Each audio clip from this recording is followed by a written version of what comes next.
Hi everybody, and welcome back to the Mindful Dancers channel.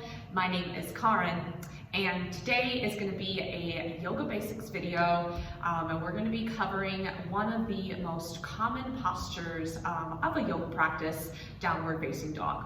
So put on some comfy clothes and let's go ahead and get started.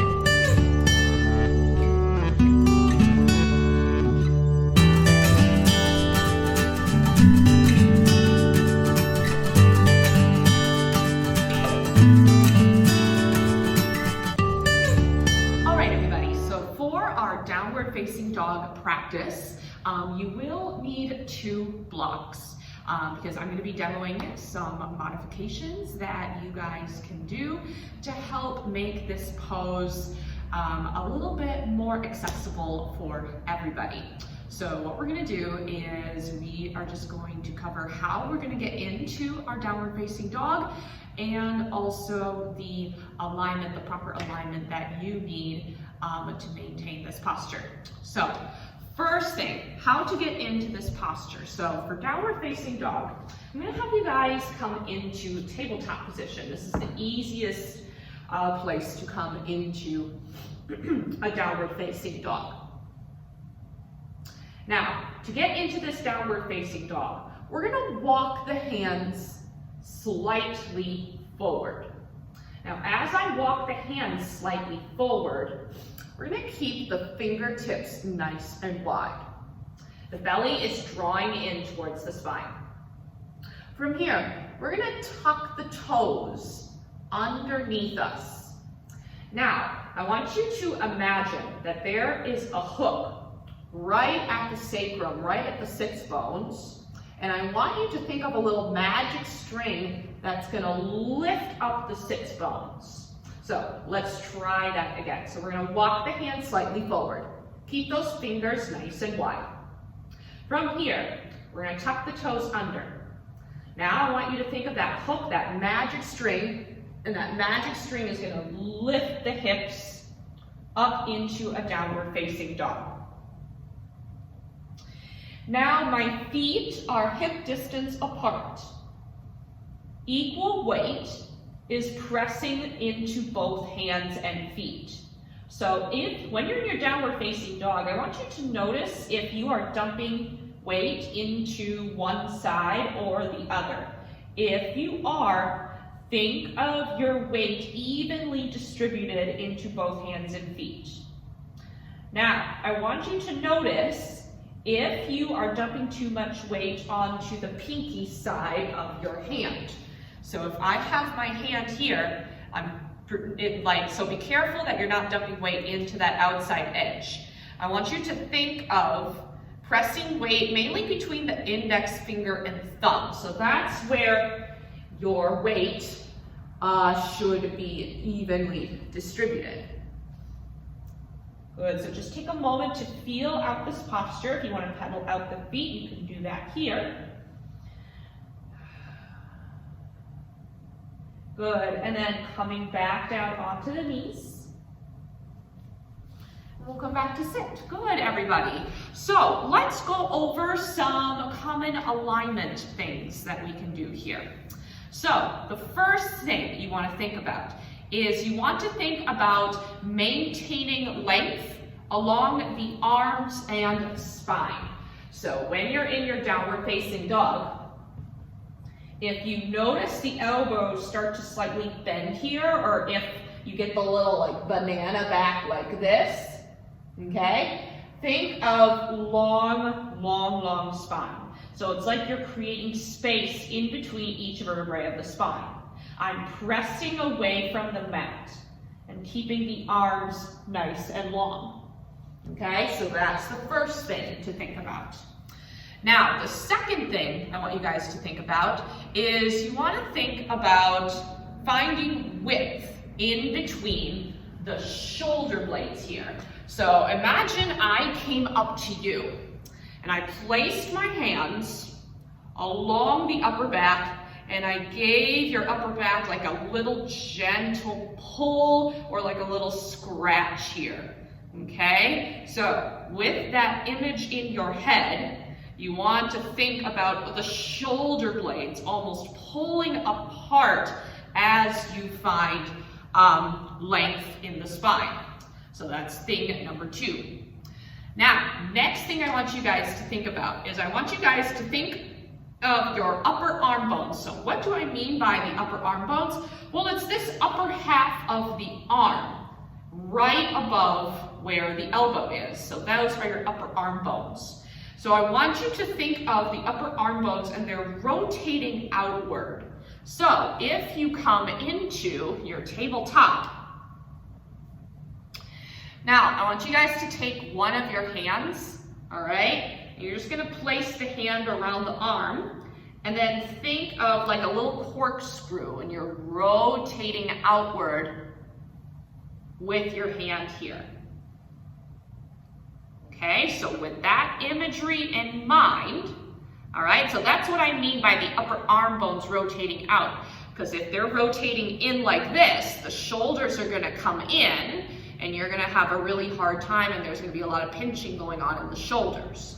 So, upper arm bones are rotating out. This in turn is going to take weight off of the shoulders and you're going to be pressing away from the mat a little bit easier, okay? So, when we are up in our downward facing dog, okay, our upper arm bones are rotated out. We have length in the arms and spine, and then the shoulder blades are wide. Now I want you to think of the neck hanging heavy, okay? So you can shake the head yes and no here to find that heaviness in the head, all right? So you want to be careful that the head is not here, okay? See how I'm crunching into the neck? You're also getting this banana back. So when we start to make the head heavy, we start to correct the spine. The spine begins to grow long because the neck is an extension of the spine.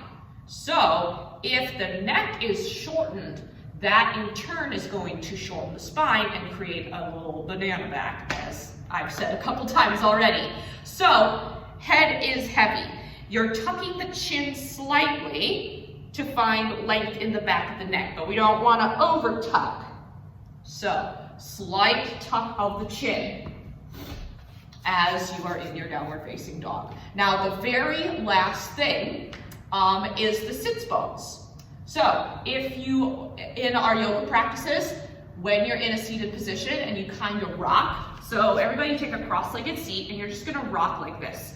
Remove the fleshy part of your buttocks away.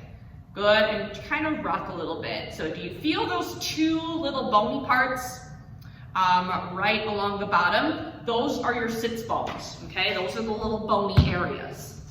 So think of those sits bones reaching up towards the sky. So again, we're thinking of that magic string lifting the sits bones up. Good. So that is our alignment portion, okay? So let's go over some modifications that you guys can do anytime you practice downward facing dog. So first modification, if the backs of your legs are really, really tight, all right, you can generously bend the knees, okay? Or take a wider than hip distance apart, maybe you bend the knees here, okay? With time and with continuous practice, you will be able to stretch the backs of your legs. Do the heels need to touch the ground? Absolutely not. They don't have to touch the ground. But we're thinking of energetically almost reaching the heels towards the mat as you're in your downward facing dog. Okay, so that is the first modification. Now, if you are having wrist issues, like if you're feeling a lot of pressure in the wrists, this is where your blocks are going to come in handy. So we're going to take our blocks and we're going to get into downward facing dog this way. So the hands are on the blocks. Good, and this in turn is going to take some pressure off of the wrist. So hands can be on the blocks here, or if you do not have blocks, you can take the front of your mat, kind of roll it up here, and place your hands on the rolled up portion of your mat. All right, this is going to help give you a little extra cushion and take that pressure off of the wrists. Or there's also dolphin pose. Now, I'm not going to get into too much detail on dolphin pose, but it's the same thing as a downward facing dog, except instead of being on the hands, you're going to be on the forearms. So you're coming onto the forearms, you're almost making a triangle with the forearms. You can hook the hands. So actually, we're not going to hook the hands. You're going to have hands on the mat, fingers are wide. Same thing, you're going to tuck the toes under and then lift the hips up towards the sky. So this is a dolphin pose. Okay, this is another modification for if you have any wrist issues. Okay, and this is a progression if you're interested in arm balances. This is a progression for when you get into forearm stands and anything like that. So if you want any like inversion videos, let me know in the comments down below. And there you guys have it for a downward facing dog. Thank you so much for watching. Let me know if you have any questions, any feedback, so I can keep improving on the video quality and give you guys the best education and the best quality of videos that you guys need to help you succeed in your yoga journey and in your dance journey. Feel free to write comments like I said already. If you liked this video, give it a thumbs up. Make sure you subscribe to the channel and also ring the little notifications bell so that you guys can stay updated on when a new video comes out.